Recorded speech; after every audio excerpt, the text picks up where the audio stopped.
Hey guys, it's me Rhonda and I'm back with a totally 90s Disney video. We're talking nostalgia, 90s nostalgia. I was a young mom at the time in the 90s, reliving my second childhood because of my daughter. She was born in 1995, and so we were just getting introduced to the whole Disney princess scene at around 98, and she fell in love with Ariel.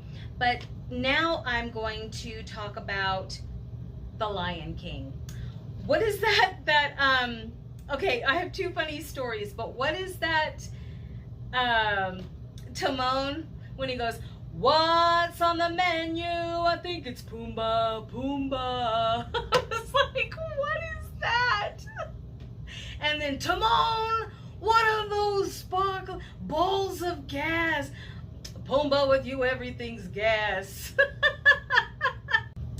Okay, so I have here the Lion King on DVD, and I found this really cool pop-up book. Oh my gosh, pop-up books were so cool. This one is the Disney Press, copyright 1994, the Lion King pop-up book, and it has moving parts. Do you guys remember these? So let's take a look. Look at that, isn't that cool? Yes, the circle of life. Oh, here we go. Oh, this is when the stampede comes. You see that? This is such a cool book. So it accompanies the video, which I love. Okay, so I loved The Lion King, but not for the reasons I guess everybody else did. I loved Scar, okay? His Shakespearean voice, and he was portrayed terrifically by Jeremy Irons. I mean, that voice and that look and those green eyes. His performance was so amazing. I loved Scar. I didn't like the hyenas, but I loved Scar. I'm always the one to kind of go to the dark side. So anyway, I love Simba. I love his song, "I'm gonna be a mighty king." I really love Zazu. He was a little bit annoying in some parts, but I really love him. He was the funny sidekick. And then, of course, what are you going to do, Rafiki? So I have a couple of stories. I'm gonna put some pictures in here when the Lion King was at Disneyland Anaheim, and there were a few parade floats. It was at night. My dad took it with one of these like disposable Kodak cameras, so there's kind of a glare, but I am going to include it. And then my daughter, she was around 7 at the time. We were in Adventureland, and just meandering through, you know, getting ready to go. I don't even know where we were getting ready to go. It was probably the Pirates, but we were going through, and lo and behold, who comes walking our way but Timon? And I'm like, Timon! You never see Timon unless he's in a parade now at Disneyland. So my daughter was able to get a picture with Timon, and then Rafiki showed up, and I said, "Oh my gosh, there's Rafiki. Get over there and get a picture." And so I pushed her over there next to him and snapped a picture, and he interacted with her for a little bit. It was great. I just love that sort of easy access to the characters. Now, a little bit of that sprinkled throughout is still available, but not so much. Now you have to go to the Fantasy Fair or to the location on Main Street or to Mickey and Minnie's house where you're going to see these characters. And I mean, Rafiki, are you kidding me? I mean, that is, you don't see him anymore unless he's in the parade. So I really cherish those pictures and that time when you could actually walk somewhere throughout the park, and sure enough, there they are intermingling with park guests. So that was really cool. And then I have another funny story about, oh gosh, the Lion King. So I had taken my daughter and my younger brother to go see the Lion King when it came out. This had to be in 2002, 2001. Anyway, I took them to the IMAX. So we went to Johnny Rockets. This was in El Segundo, California. And we went to Johnny Rockets first to get burgers and shakes and all the food. And then we went to the Lion King. And, it's this huge IMAX. And my daughter is sitting there. And it's not really crowded or full, but it's not like sparse either. It's like a good crowd, And sure enough, it's quiet.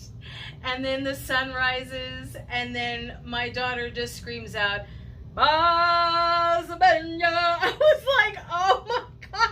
My brother hit the floor. He was so embarrassed. He was cracking up, and she just sang the entire song out. And I was like, shh. And she was just in her moment. And I was like, okay, I apologize to everybody, but I mean, what are you gonna do? She was just so excited and into it that she just sang her little heart out. Oh my gosh. So yeah, I did see a Simba's Pride on VHS not long ago. I didn't grab it. Typically, if you go to these used bookstores or like Second and Charles, you can find them at the Goodwill. I think I saw this one at the Goodwill. I'll insert a picture here if I can find it.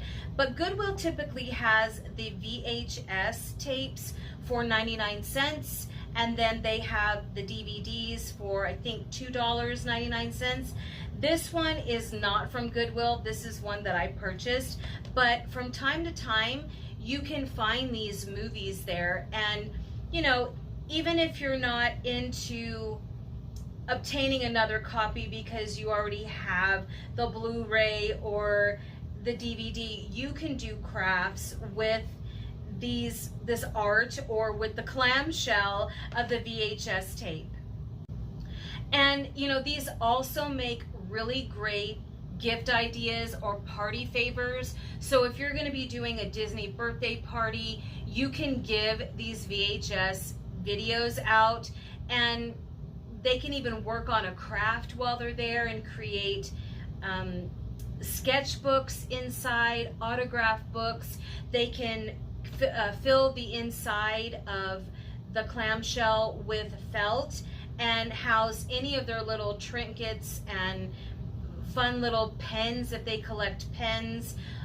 They can do postcards, stickers, whatever they want, washi tape, and they can take home these VHS clamshells and the video. Not everyone has a VCR. I do. But I'm just saying, these make really good gifts, really good fun party ideas, and even fun for you. You could take any character clamshell and convert it into an autograph book and bring it with you to one of the parks, and then have all of the characters sign it inside, and you would have a wonderful keepsake. Another thing I want to talk about is, of course, my love for Scar. I cosplayed as Scar. I just always wanted to do a sort of, villainous look of Scar and pay homage to him, because his whole vocal performance and his song Be Prepared, I just love it.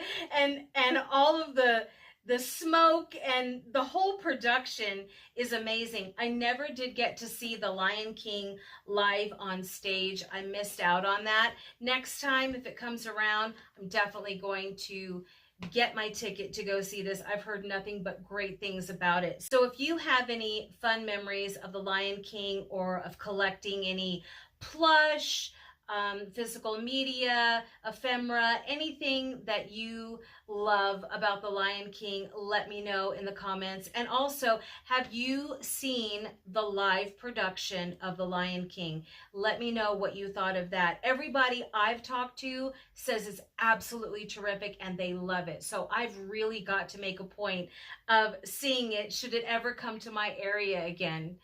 Okay guys, this is it. for The Lion King, and I will be covering more Disney 90s nostalgia and going through different physical media that I have and any photos that I have from the parks way back in the day when characters were easily accessible, and it just made the magic all the more magical. Now it's a lot crowded. In some of the photos that I'm going to be including in the next couple of videos, you're not going to believe it. There is literally no one standing near my daughter in some of these areas of the park where she's meeting the characters. And I have a picture of her in front of the castle, and there's only one person standing off to the side. When have you been able to do that? When have you been able to actually stand in the very front of the castle with the entire castle visible and no one around? Doesn't happen nowadays. That's what the parks were like in the 70s, 80s, 90s, and early 2000s. Okay, guys, stick around for more. I'll see you on the next one. Bye.